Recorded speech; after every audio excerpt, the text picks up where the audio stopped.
Yep.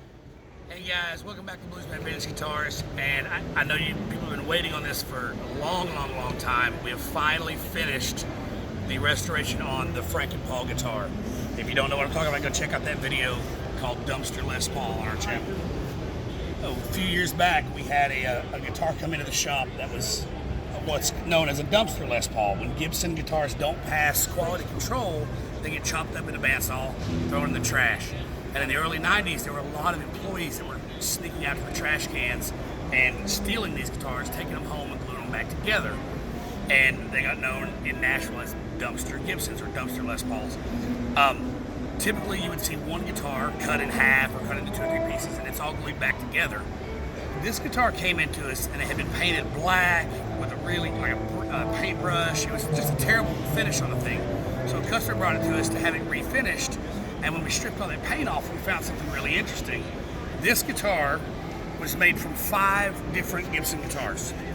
This section right here that has double 5-ply binding is from a Les Paul Custom. So you can see that Les Paul Custom. Except for this section right through here was single-ply front-only binding. That's from a Les Paul Standard. So this section was glued on to this section.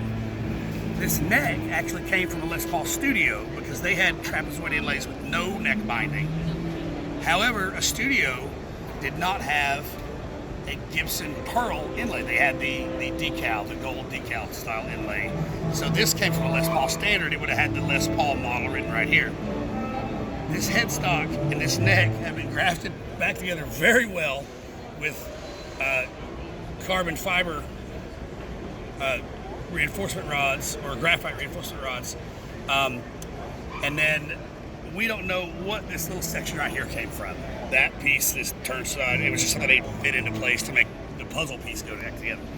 So as we took the guitar out, we started calling it the Franken Paul. So we decided to go with that theme in the whole guitar and put stitching all the pieces together with our airbrush artist.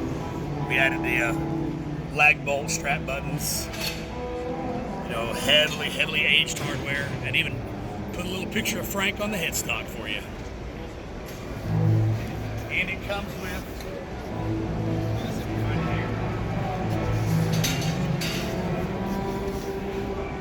the Frankenstein hard case. All right, it is available for sale right now.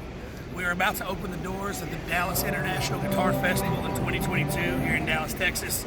So if you're seeing this video, hit us up if you're interested in this. It may make it out of the show, it may not. But either way, hit us up at bluesmanvintageguitars.com.